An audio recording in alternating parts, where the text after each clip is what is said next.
So, Richmond, thank you very much for joining me Good to see on you. the. Yeah, I've been really looking forward to this conversation. We've spoken a couple of times, and I always find personally and selfishly really energized from our conversation. So, when we were setting this podcast up, I was selfishly, you're one of the first person I dropped a message to said like I'd love to have this conversation. So, the kind of the idea of this podcast is in kind of three sections. Shortly, I'll invite you to give yourself a little introduction. But what we're really key on looking at is understanding self. So it'd be really interesting to explore what is it that you do to keep yourself optimal. And then we can explore what that looks like and what people can use from that. And then how, in the work that you do, how can we help leaders? It might be business owners, it might be founders. They're the kind of people that are listening to this. You might be busy professionals. How do we help get the best out of other people, and what can we be doing to support, optimize other people? And then we're just going to wrap it up at the end with just some advice that you think that maybe that you've taken along the way that you wish if you'd had earlier on in your career and you Mm. had now, what would that be? Does that sound okay? Sounds great. Let's do it. So I'll hand over to you. It'd be great just to let us, the listeners, know a little bit about yourself. Yeah, I'll give the short version because it's quite a long story. So I've sort of got multiple hats that blend into one. What I do now and have done for many years is help people with sort of chronic, complex, difficult health situations. Chronic pain is probably the main vehicle, but then movement disorders, mental illness. I mean, it's a wide range, but essentially people that are really stuck. And by the time they come to me, they've often seen a lot of people, but they kind of have a sense that they can transform something. They want to make the transformation, but they don't know how.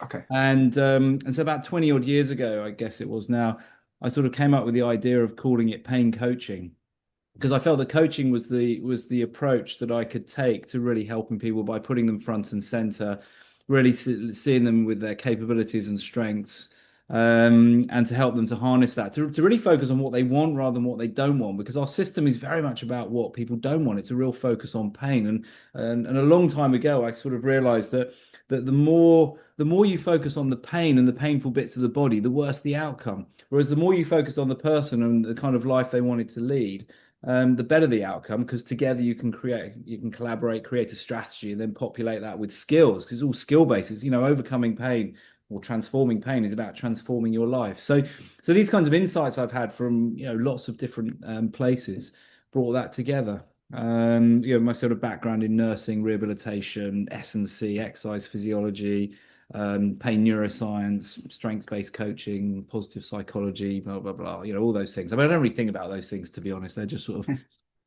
lists of things that I did, but it Yeah. sort of comes together in a very practical way now. So that's probably the short version. I've left out the bit where I was a private detective, but maybe that's for another chat. Oh, oh, now that my curiosity is certainly raised. So I'll let me just note that for time at the end, and then we can explore that. And I think it's really nice that, having conversations around you and this coaching approach that you do and this human-centered approach, I think is certainly that aligns. It's what brought us together when we were chatting, Mm. in Dublin. I think it's really, really good. So I guess I'm just curious, what is it you're curious about at the moment? Where does your interest of curiosity sit at the moment? Where do I begin on that? I Okay. mean, like you, I'm fascinated in lots of different things. I mean, I've always drawn on a wide range of fields from neuroscience through to, I mean, I've been interested in and practiced meditation and Buddhist psychology for many, many years. So I'm always curious about that. But I suppose in essence, I'm curious about people's experiences. I'm curious about how is it that we, with our kind of meat suit and physiology, have these experiences? I mean, these are sort of big questions of consciousness, but I think are highly relevant to the work that I do, the help that I offer, because essentially, we're trying to help people to sculpt and create better experiences. I often use the phrase "live yourself better" because everything we think and do has some sort of impact, and we need to realize or wake up to what that is, because it's all information and we can use. Is that working or not? Is that taking me in the direction I want to go or not? So I'm very curious about that. But I'm also curious about This could be a long list, by the way. It's okay, it's good. I'm also curious about how is it that we communicate? How do we communicate? How are we? What is the effect of our approach, our way of being, within that collaboration, or even forming that collaboration? I sometimes call it the caring crucible, within which the magic seems to happen. And when I say magic, I mean this change. We have capability to change as human beings. So I'm curious about how can we harness, or what can we harness in order to do that in its simplest terms or simplest methods, Mm. or approaches. Because we know that when someone sits and they tell you about themselves, and you give them, it sounds a bit sort of hierarchical, doesn't it? You create the space within which they feel safe to talk about themselves, and that just feels amazing to do that. When you know someone who you can sit with and you feel really safe talking to them without thinking, oh, this is safe, but you just sort of feel that you can be open. I think that's transformative. And I don't know, what do you reckon? Yeah, I completely agree. And I guess with that, I was just gonna, maybe it was something we'll explore, when we're looking at unlocking others. I just think because it's a really, really important topic, and one, I'm having a lot of conversations around. So is there anything that you would do around how to create that environment? Because I really hear what you're saying is the importance of having that environment for people to explore those conversations. And we're singing very much from the same hymn sheet with that. I think that is the that psychological safety thing, that part of creating the environment where you can be you can lean into curiosity and not judgment, and you feel non-judged. So Yeah. I'm just curious, is there anything that you could share to how to create that environment effectively? Yeah, I mean, look, there's probably a difference in some senses between being in person and online. So a lot of the Okay. stuff I do now is online because I can work with people wherever, and that's been the case for a long time. But I think you can still create that connect. Well, you can create that connection. Mhm. I think at the heart of it is listening. But to do that, you've got to be quiet within yourself. You have to be present yourself. And I think this is one of the greatest gifts we can give each other as human beings is our presence, is truly being there. So the person there's a feel to that. When someone's really, really listening. And a lot of the people I see, they've been struggling for a long time. And many have had experiences where they don't feel heard. They don't feel that they've really been listened to. Their story hasn't been validated. They've not been taken seriously. They've been dismissed. They've been told it's psychological and all this sort of thing. So unfortunately, people can then start to identify with that and even question themselves. And a lot of that can then be deep rooted in, old limiting beliefs. We all have limiting beliefs that are sort of Mm. bestowed upon us. We're conditioned to relate to ourselves in particular ways. I'm only good enough if, or I'll only be accepted if, I'm only lovable if, blah blah blah. And but those are serious constraints in terms of, freedom and possibility is available to all of us. It's already here, but it won't be apparent if you're caught up in limiting beliefs.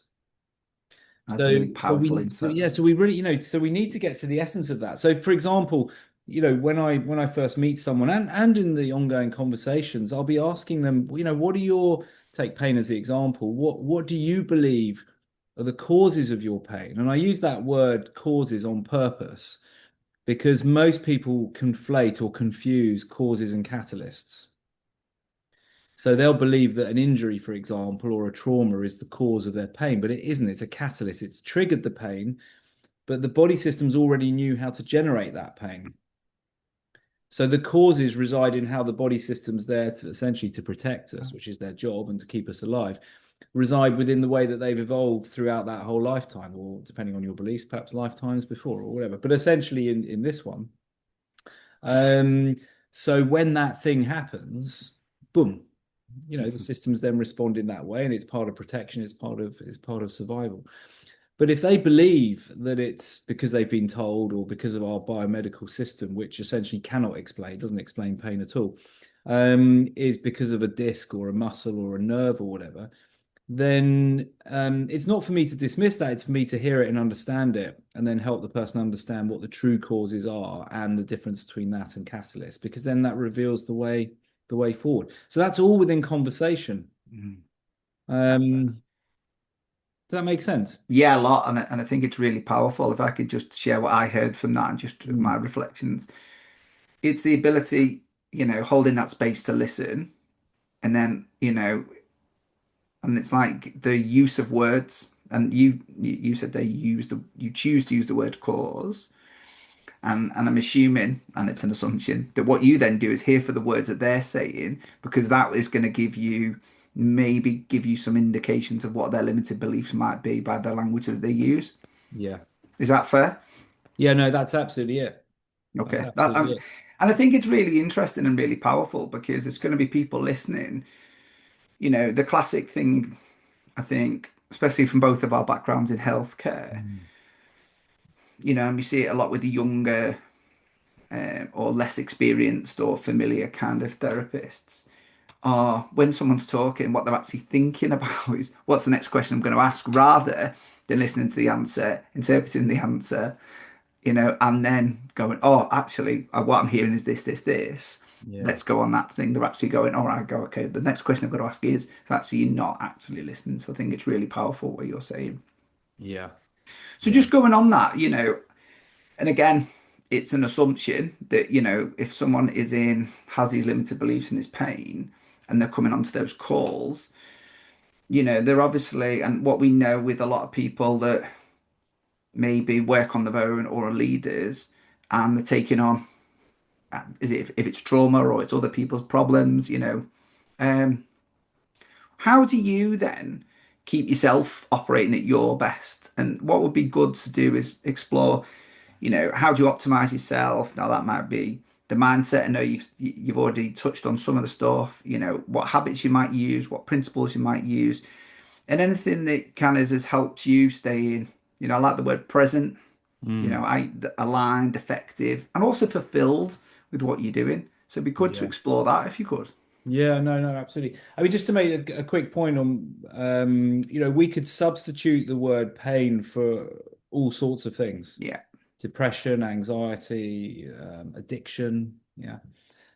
So lead people who, leaders, managers, that coaches, those kinds of people who are not sort of in healthcare, because initially you might be thinking, oh, they're just talking about pain here, but actually that's just an example. And Yeah. quite often, I end up working with people on some of those other areas, around communication, or around teams, or around the well-being of the teams or staff, because that's essentially what I do, or help guide people from where they are, which is their struggles and challenges, to form a strategy and then populate it with skills to get to where they want, or where they hope to be, or where they prefer to be. Yeah. And again, I use those words on purpose, because most people will be familiar with, oh, well, I want this, this, and this.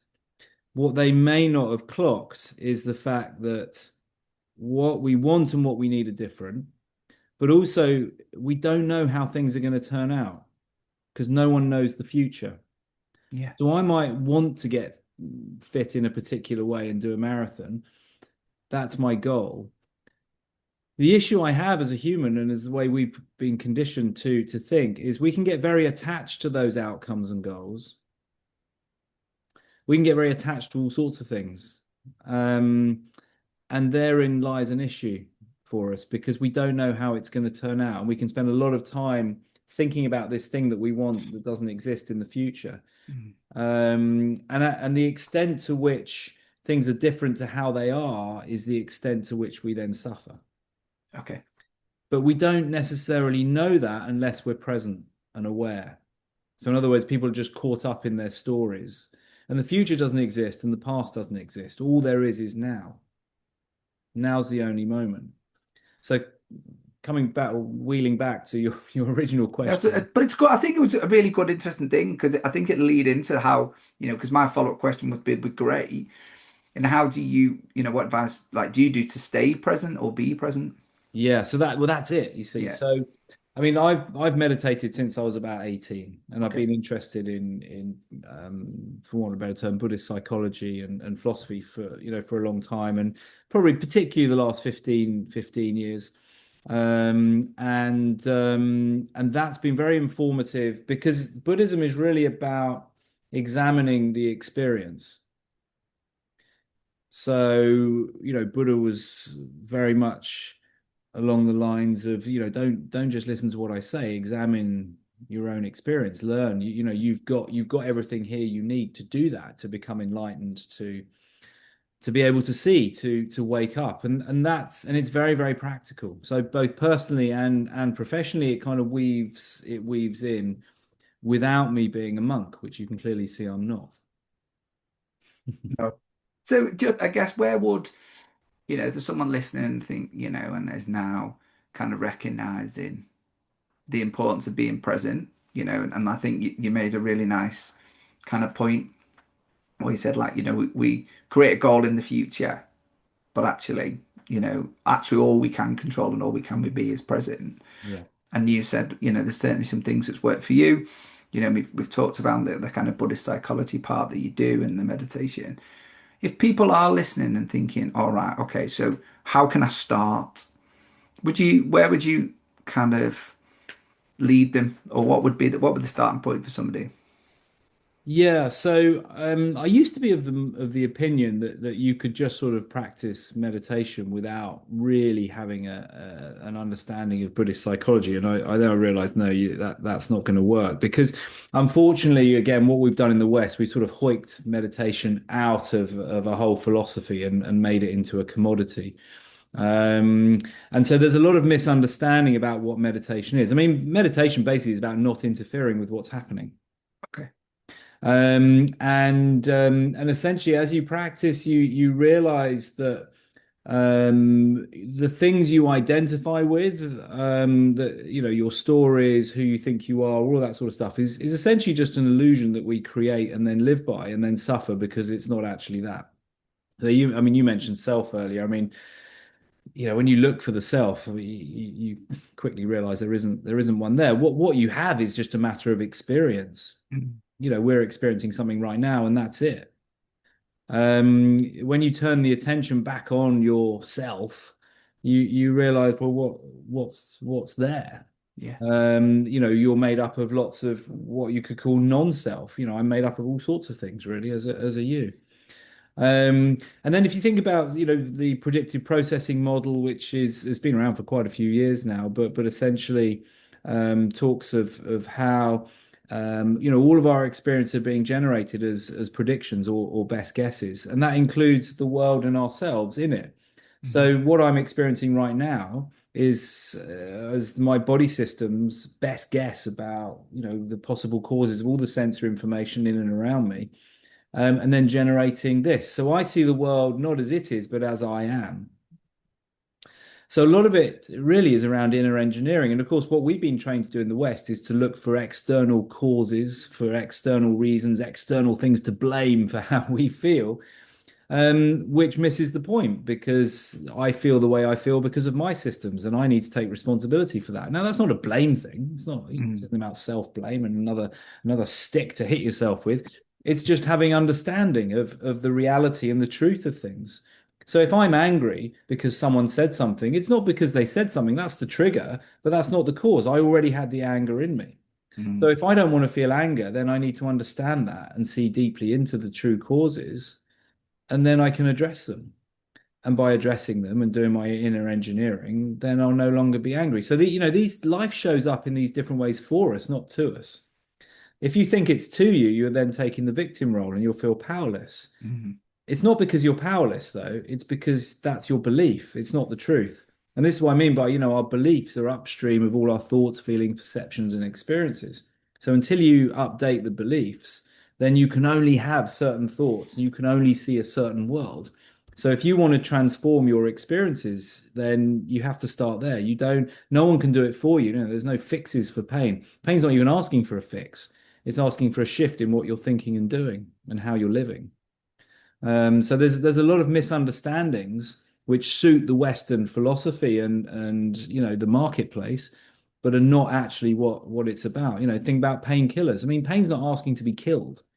Pain's not asking to just be gotten rid of. It's asking to be understood. Hunger's not being asked to be gotten rid of. it's being asked to be the needs to be met. With pain, the needs are there to be met. There's not some maladaptive kind of wiring or some processing issue or problem that's you often see that. I mean, I argue this is just my take on it. I know Mhm. others will have other opinions on it, but you think, well, with the hundreds of millions of people suffering across the world, I mean, is everyone's wiring going wrong? Or actually, are we just living in a different way to our design? And I would go towards the latter. I don't think everyone's going wrong.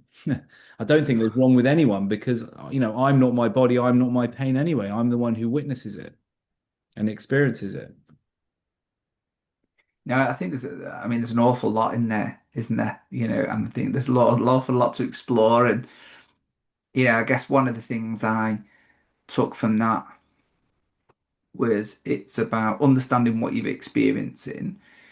And are you, and again, these are my words, not the ones that it was my kind of interpretation of it was it's that being then curious. So if you use that anger analogy and someone said something to you and, and you feel angry rather than, blaming the other person, almost lean in and look and go and being curious of what was it about that triggered me to be angry? And Yeah. what's that saying about me? Is that what I was hearing? Yeah, no, absolutely. Absolutely. What someone else says fundamentally is none of my business. Yeah.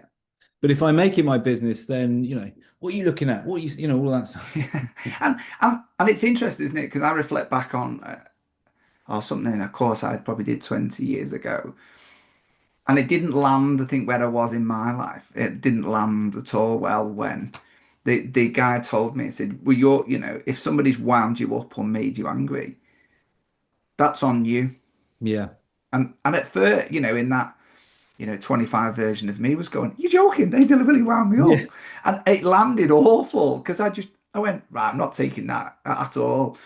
And I think again, from my experiences, and over the last, 20 odd years, and leaning into curiosity, it's always helped me that when someone does say something and it doesn't land well or triggers or it sets an emotional response in myself, my first thing is to go, ooh, ooh, that's interesting. Let's explore that.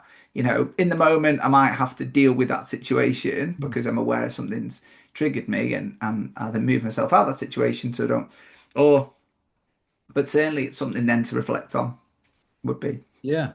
Yeah, you build your awareness, particularly if you practice meditation or mindfulness, you build up that energy through your practice and become increasingly aware. So it's not that you don't get triggered, it's just you realize when you do and you're noticing it rather than getting caught up in it. I always remember this guy, it always made me laugh a little bit, this story. He came to me and we worked a lot on this kind of stuff, on being mindful, on being present. And he wasn't familiar with it at all, but he was open to it, interestingly. Some people resist it. They're like, this sounds like a load of rubbish. And they'll have their beliefs, and that's why they say that. But anyway, he was open to it and and for a fairly short period of time, actually, a matter of a few weeks. And he came in and he said, you know what? That stuff really, really helps. It really works. And I said, well, what do you mean? And he said, well, I was out and with some family, and this situation arose. And normally I'd have punched him in the face. But you know what? I didn't. I just had a conversation with him.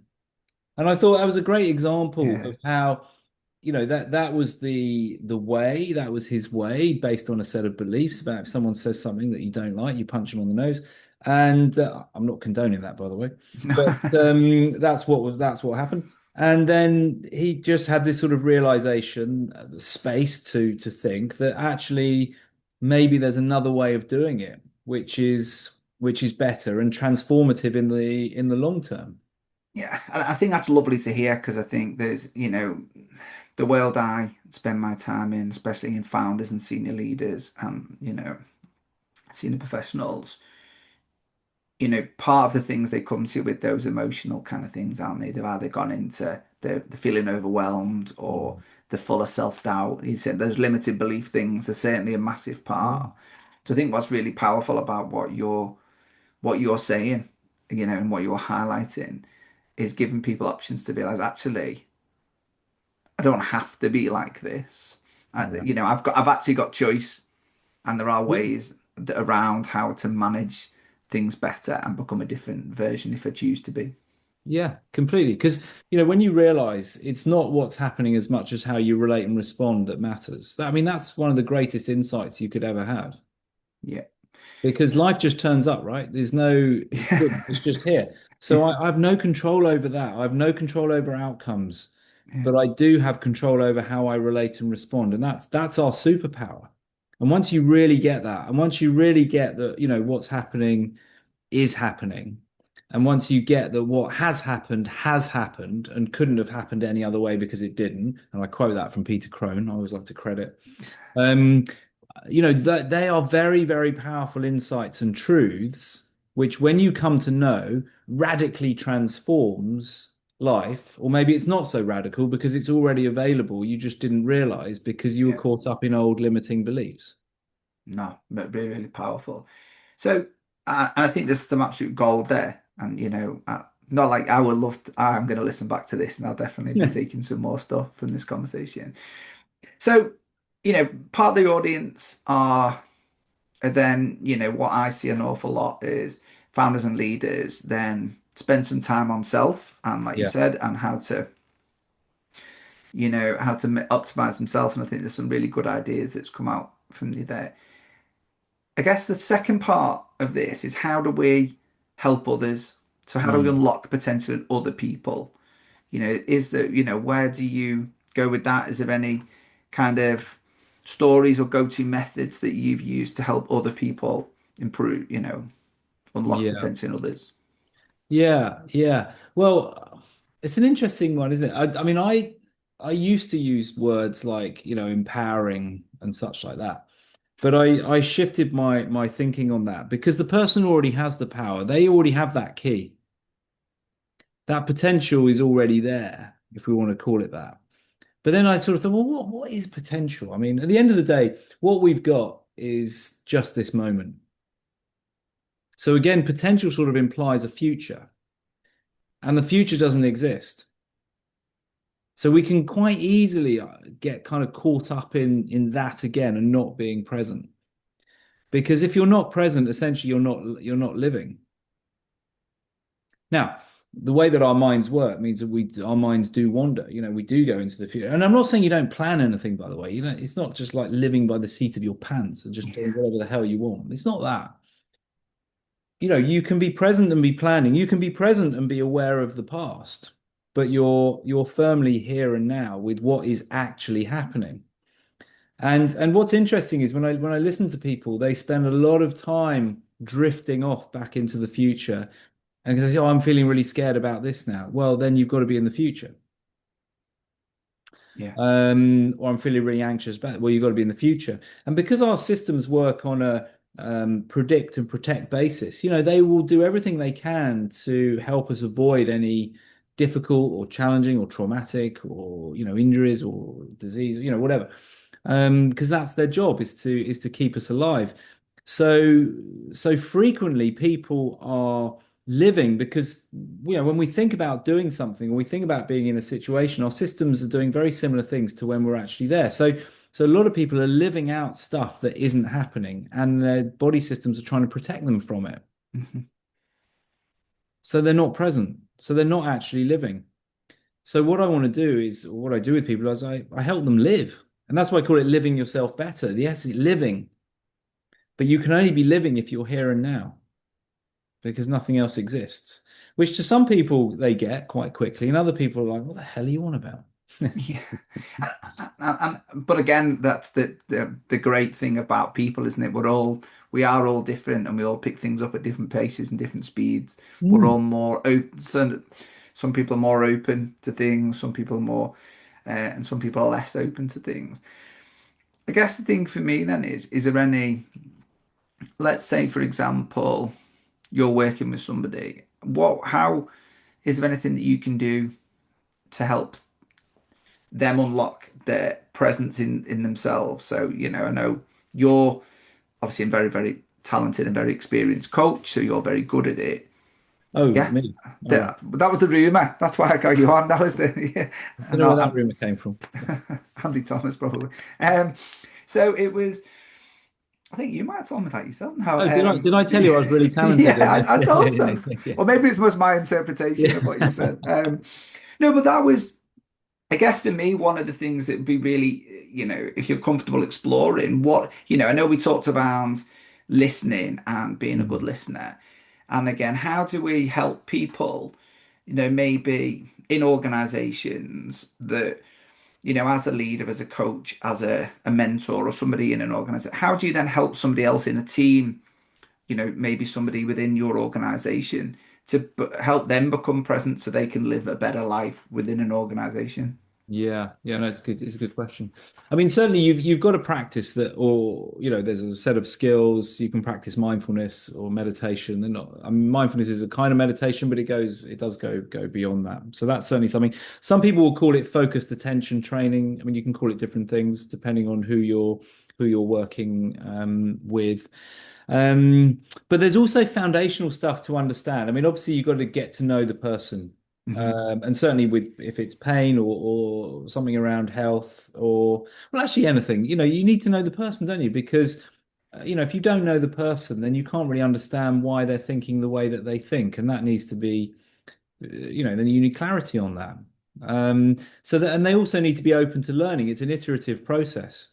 And I pay a lot of attention to detail. So in terms of the kind of more rehabilitation, exercise, movement type aspects of pain coaching, I pay a lot of attention to detail in that, in the preparation before. So the wraparound, the preparation before, truly personalizing what they do, and then a recharge time afterwards, and then reflection on that, and then learning from that, learning from what flare-ups or challenging times because you can view an obstacle as something in the way or you can view it as an opportunity. Yeah, I like that. And obviously I'm going to go for the latter because that's going to happen. You're not going to travel some flat easy road in life. It's just not how it is. That's not life. That's something else. um so again, it's sort of getting the expectations in the right place, also on time frames. People that are in a rush to get better or in a rush, well, again, they're getting lost in the future. How many in the physio world? How many sessions? I mean, it's complete nonsense when you really think about it. When the universe was created, however it was created, whatever force was behind it, was not sitting there going, right, if you've got back pain, in 10 sessions, you're going to be better. Or if you have migraines, 5 sessions will be better. I mean, it's Yeah, complete and utter nonsense. yeah, Although, obviously the bean counters will go, well, yeah, but you've got to be able to say a number, da da da. So I kind of get that. But the problem is if you're hooked into that kind of belief, and that you've got a really firm belief or well this better work within a month or whatever or my transformation as a leader or a manager or a founder need you get really caught up again in something that isn't happening rather than focusing on developing yourself and the skills that will then flourish. Yeah, so you've got to be watering the right seeds. And I often use that from a Buddhist analogy. You've got this, imagine a circle with a line across it. You've got the store consciousness underneath with all of the seeds of every experience you can imagine, joy, happiness, jealousy, guilt, hate, blah, blah, blah, all the stuff, greed, everything there. And then you've got the upper part is your mind consciousness where things appear.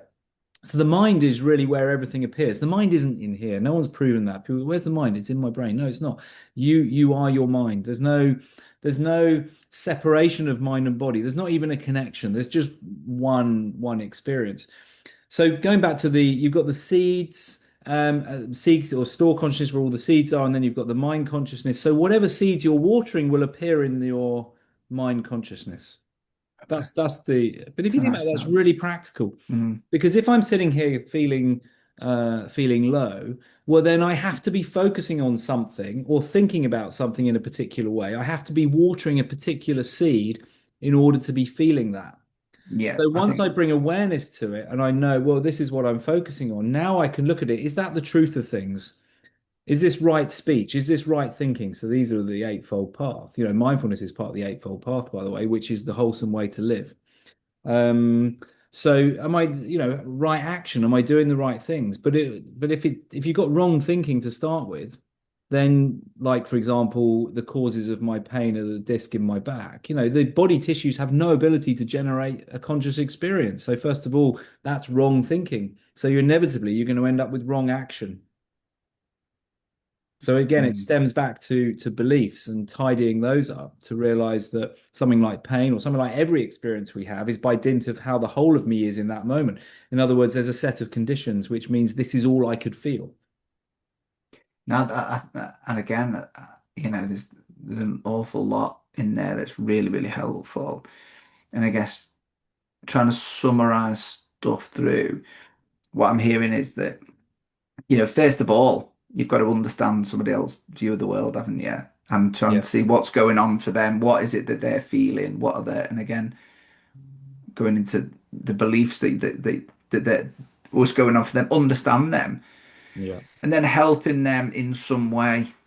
You know, I use my kind of analogy, shine a torch beam on different areas to say, look, I know this is where your view and this is all you're seeing and this is what you're feeling. But actually, if you look over there, that's different and that's different, Yeah. and there are different ways to go. And I quite like that analogy because if you're only watering the seeds that's maybe unhelpful or whatever, then actually that's what you're going to experience, isn't it? Yeah, yeah, yeah. I It's could, important yeah, that the caveat of this is important though, that this isn't, there's no blame here. yeah, And I 100%. genuinely believe, and this is, very much a compassion driven approach, that everyone's doing the best they can with what they have at every point. They may not be getting the results that they want, but it doesn't mean that they're not doing their best. And I believe that they are. We will do our best according to, what the conditions are, and then because of that, what's available. So sometimes I use this analogy to help people understand that if you were to take a bowl and, mixing bowl and put eggs, flour, milk, and sugar in, and then mix it up and put it in a hot oven, what do you get? Okay. A cake, yeah. You're not going to get chicken pie, are you? You relieved then. You really are. I was thinking, gosh, yeah, But you're not going to no, you're not going to get chicken pie, are you? Because the no. conditions are such. So in other words, whatever I'm feeling now is what I'm feeling. Because people will often go, well, I shouldn't be feeling this. No, you are feeling it. So you should be. As soon as you believe you shouldn't, well, first of all, that's someone else's belief system, Mm. or you've drifted away from what's actually happening, which is the root cause of suffering, wanting things to be different to how they are. So this sort of ties in very much with acceptance and being open, which again are the things that we can train ourselves to get better and better at, because the more we resist how things are, the more we suffer. Yeah, and I think, and I guess I love all of this, and I love these conversations. I guess the bit that's ringing out for me, which I'd like to explore if you're comfortable, let's on a one-on-one, you know, we both of us spend most of our time one-on-one. Hmm. I can almost see how that path can be done through good conversation, good coaching, good listening. Is there anything around if you're, say that within team culture organization, is there any, do you feel like there is any overlap that, how do we create an environment where it's encouraged, to, how do we encourage people in organizations to get the team to be present? How do we Hmm. get them to kind of take some time to be mindful? Is there Yeah. anything that you've seen in your, that like someone who's done it well? Or anything and examples that you've seen that have worked well with teams? Well, usually if I'm asked to help, it's because it's not working very well. Okay. Yeah. Okay, fair enough. Um, first people have got to understand why it's important. And one of the reasons why people don't feel that's important is maybe they've not been exposed to it, maybe they've Yeah. not really come across it. It may not resonate for a number of reasons. If teams are driven by numbers, people are, yeah, but what about the numbers? What about the numbers? Well, the numbers take care of themselves. So it's kind of getting this understanding that, the score takes care of itself. Classic Bill Walsh book, by the way. Yeah. Um, so it's process over price. And if you're not aware, if you're not present, you can't be doing your best work. So how can we work together? What are we trying to achieve together here?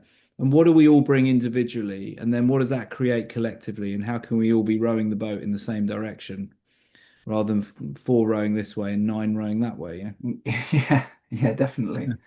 No, I really like that. I think, and again, that's something which I know we've touched on it already, but it's, I think and again, it's a personal opinion rather than fact that, especially organizations that I've been invited into, actually some of the, before we can even, and I always start, so if I do any big team stuff with senior leaders, the first thing I do is almost a body scan to Yeah. just go, okay, to just be aware of, or the presence, just, what is it that you come into today with, Mm. anything that's not helpful or the version of you that's not helpful, is there a way, and we just ask them to breathe it out, but then be mindful of, okay, so, this is the agenda for today. What version of you and what thoughts do you need to bring into this conversation to make sure we all work together? So I, Yeah. I, I almost do that for the first couple of minutes, which for the first time, if no one's done it, there's always one, there's like one eye open, isn't Yeah. there? Going, what is this dude making me do? But it's Yeah. always landed well. And by the time I've done it the second or third time, it's almost, it gives people that moment. Because I always think when we come into meetings, you might have been on your email and you literally might have been sending that last email on a rush, Yeah. or, you've not had a chance to eat yet and you've got to go and sit in this meeting for 3 hours. And the last thing you might think about is, I don't have time for this. Which then, obviously, people come in stressed and with a Yeah. lot of Yeah. emotion. How do we then bring that all down to make sure Yeah. it's success? And that's something I experienced that a few times. It was really Mm. helpful just to go, oh God, when someone just even, I remember sitting there, just dead simple breathing exercise. They did little body scan and just said, right, just be aware, notice what you notice, Yeah. notice what might be helpful, might not be helpful. And for me, it was like, oh wow, okay, Mm. that was, it was really, really a powerful thing, which I've then gone, well, let's use that, and Yeah. it has continued to be quite powerful to create an environment where people try and bring the best version of themselves. Yeah. Um, Yeah. Yeah. Yeah. Yeah. No, absolutely.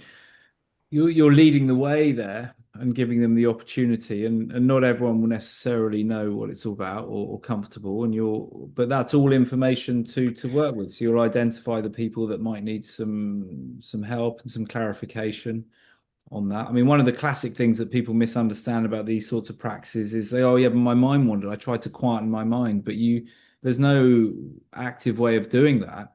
There's no button to press. It happens by dint of your practice, mm, but not always. Sometimes you sit and meditate and think about all sorts of stuff, and that's right. fine because everything is the object of meditation.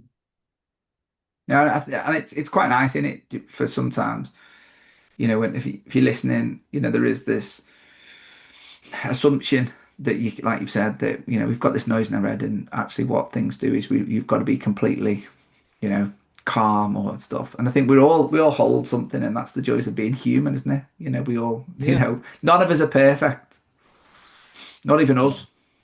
No, no, and that's why I would call it a practice Yeah, I like that. because and the more you can make it goalless, the more present you'll be to practice, which means you're going to get better results. The more it's focusing on the goals, that's like standing at the bottom of the mountain, looking up, wondering why you're not at the top without taking a step. Yeah, So a lot you start to notice there's a lot in people's conversations or when you're practicing something together, they start talking about all sorts of things that aren't happening, and you're like, okay, where have you gone? yeah, Come back here. Oh yeah.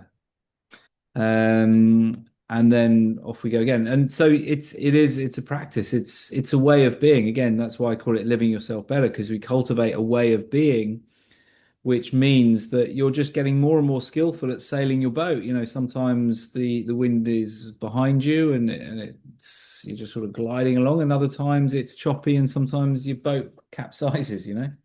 Yeah, uh-huh. But it's all an opportunity to learn depending on the position that you take. And that is the choice. You don't have to keep looking at things in the same way. And in fact, if you do, you're likely to get not the same because you can't have the same results. Nothing's ever the same. No moment's ever repeatable. Impermanence is a truth. Nothing is ever the same. Nothing is permanent. Things are always changing, even though they may not feel like it. Mm. I like that. When things happen, there's always an opportunity to stop to think. Mm. So, one of the things that's really important for me is that because I mean, this conversation's been amazing. I would love having these conversations, and you always take like I said at the start, selfishly, you always take my thinking to a deeper level, um, which is selfishly why I have this podcast and Yeah. do because it's something. It's always improving me. It's always giving me moments. And it's deepening my thinking. What would be really helpful, what we're trying to do with this, is for people listening. I think there's been some pearlers. Could we just maybe give three practical things that listeners could try today? Yeah. Where would that land with you? Yeah. No, absolutely. Absolutely. I mean, some of the common things that I do with people to begin with, which would go right across the board, I would call these skills of being well. Um, and we've talked about meditation and mindfulness, and to be present, to be able to focus, turns out to be a skill of being well. So people who are able to focus more tend to report being happier. Um, so so I would encourage that. And one of the ways that people could do that, I mean, there's lots of apps, but most of them I would say are a bit more like audio books than actual learning. Okay. So if you want true learning, then the app that, I mean, I've used it for years. Actually, I've used it since it began, and now it's an incredible resource. And I have no links to it. I just use it and recommend it. It's called Waking Up, Okay. Sam Harris, and it's an excellent resource because of the quality of the teaching. As I say, there's a lot of apps out there, a lot of popular apps, and and they say there's meditation for this and meditation for that. No, meditation's not for those things. People say, "Oh, I meditate to sleep better. I meditate." No, you're missing the point now. Okay. And that's what I mean by having a deeper understanding of the philosophy. And there's a lot of teaching on there, and conversations and different teachers with different courses. Like Adi Ashanti's course is fantastic, and Joseph Goldstein's stuff's on there is brilliant. So there's some really, really high Nice. quality teachings to learn. Um, but on a sort of a more day to day or sort of more moment to moment basis, I should say rather, I encourage people to check in regularly. So to take pauses. People say I haven't got time. Or if we just wheel back on that a second, they might say, well, how often? And I might say, well, every hour. Well, I haven't got time to do that. And I would then say, well, then every half an hour.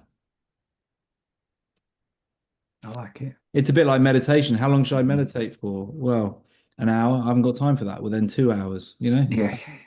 They're missing the point. Yeah. It's this idea I haven't got time. It's just a concept. It's a narrative that they've identified with, and it's causing them stress, which is actually taking them away from truth and presence, and therefore, you know, end up rather frantic and chaotic. Yeah. So everyone has the same amount of time. I like Yeah. that. So it's more a matter of what matters to you, what's important. The thing is, if you take pauses through the day, and you check in, which is essentially just taking a moment, feel your body, see what's going on. You could even ask yourself the question, how am I? What are my needs right now? How can I best meet them? So that's a typical sort of three questioner that people can easily remember. And we need prompts. If you look at the sort of map of motivation, ability, and prompts, we need all three to perform a habit. That seems to have pretty good evidence behind it, and it makes sense. So, having reminders to do so. I encourage people to use the Plum Village app, which is a free app, which has the mindful bell, which you can set to chime on a regular basis. It's a lovely sound. Sounds like the one they use in Plum Village, which is a monastic community in France that was set up by Thich Nhat Hanh years ago.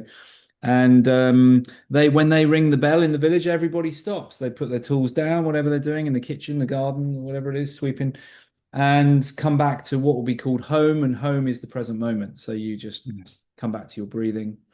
And it gives you the opportunity to see where you are and what's actually what's actually happening there. Another simple one, motion is lotion. So every cell of the body needs regular movement. If you're plonked in a chair for hours, and by the way, there's no such thing as a good or bad posture. But if you're plonked in a chair for hours, yeah, try sitting like that for 10 hours. Yeah, I know. Then just bring movement on a regular basis. And one rep is better than none. So, you Yeah. don't have to spend ages doing these things. I call them micro practices. So if you feed your day or, through the day with micro practices of movement and presence and breathing, I mean, that alone can transform things, No, let really, alone all the really, other stuff you can do to build your wellness and to be on a particular path. no, really, really powerful stuff there. And I've wrote those down and I'll make sure they're in the show notes for the listeners. Mm. So one principle you wish I've put every leader or every person understood. Is there anything that where would that question land with you? Yeah, well, it reminds me of I sometimes say to people, if there was only one thing that I was allowed to do with you, it would to if there was one gift that I could give, if there was any sort of one, not it's not a therapy as such, but if as a clinician, the one thing, it would be presence. Because when you're present, you can see what's happening. And at the end of the day, if you're present and you can see what's happening and you're getting as close to truth as possible, then you're alive, then you're living. Whether you like it or not is another matter. But that's irrelevant to whether it's happening, because if it's happening and couldn't be happening any other way. So that's what we're working with, or that's what we're meeting. And how am I meeting it? Well, if I'm present, I can feel that. I know what's going on, and I can then update it if I need to, because if it's not working for me, it's showing where I need to transform. If it is working for me, great, I can feel that. Nice, really nice.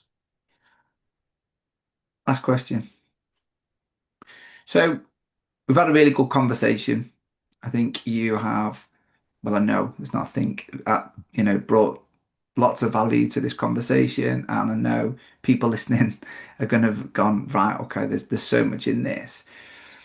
And one of the things for me then, and it might be a challenge. So one of the things we always do, we finish with a challenge for Mm. our audience. So I guess if you were to, how to turn some of this information into action, would there be a challenge that you might set the listeners to do to ensure that actually they take all this good stuff and actually do something with it? Yeah, I mean, look, one thing that they could do, which may not seem like a challenge as I describe it, but go and do it, and then you'll see. Find a really empty room and go and sit in it for 10 minutes with nothing to do. Okay, really? Yeah. Oh, I'll try that. So don't take your phone in, don't take anything in there. Just go and sit there for 10 minutes, On the floor, on a seat, wherever you doesn't want. matter, just sit. Just go and sit for 10 minutes. Right. Right, I'm up for it. And would be really interesting. Share your pictures if you're sitting in a Yeah. room. Oh, What? definitely. Yeah, yeah. And your experiences, what it's like. Yeah, or at least share your experiences because you won't have your phone in there to take a Yeah. picture. No, that's listen. I've loved this. You are one of those individuals where I feel like I could talk to for hours, but I know you're a busy man, so I'll wrap it up and thank you very much. Can you just give listeners that, how they can get hold of you, where they can follow you, that would Yeah, be no, really good. absolutely. So I've got a Substack newsletter called Pain Talking. There's hundreds of articles on there you can dig through. I write about this stuff all the time. Pain Coach on Instagram. I'm on LinkedIn. You can come and connect with me there. My website is my name, richmondstace.com. So you can easily find me with my name. So. No, that's brilliant. And I know you've got your own little podcast. Yeah, so I had one a while ago called The Encourager, and all those episodes are available, different people talking about their stuff and how they encourage people. And then I'm doing one with Andy called The Yeah. Lunch Huddle, which is looking largely at sort of communication and ways of being with people. And I've got another one coming soon, yet to be titled, which will be going even deeper into those kinds of Oh, things with nice. with more of a therapeutic kind of edge to it. But And that's that's a all quite. lunch huddle. So no, the lunch huddle is with Andy All right, and you've got Thomas, another one coming and then soon. there's another one coming, Right. which I'll announce once we've sort of got it ship shape.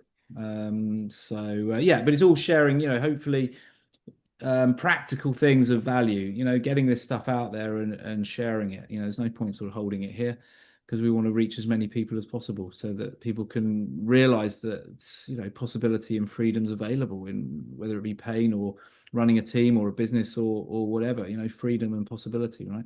Yeah, you're really good at that as well. I think the information you do put out is very articulate. It's very easy to understand, and I think that's and is driven from the passion you have for this, which I think comes across every time in the conversation. It's lovely to hear. Is there anything else you want to share before we wrap up with everybody?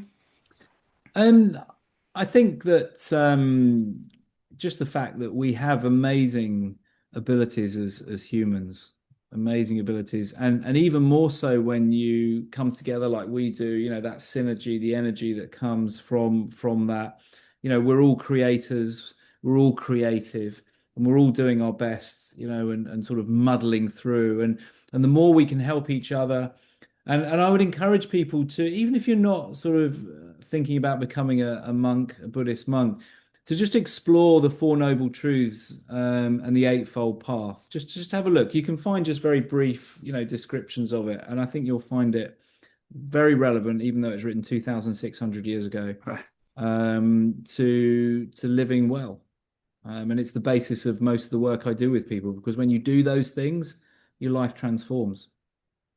Nice. I think that'll be something I will explore after this. So thank you ever so much as always. Really appreciate it, and look forward to yeah, part two hopefully soon. Yeah, cool. Always happy to. Thanks for having me on. Thank you for being on.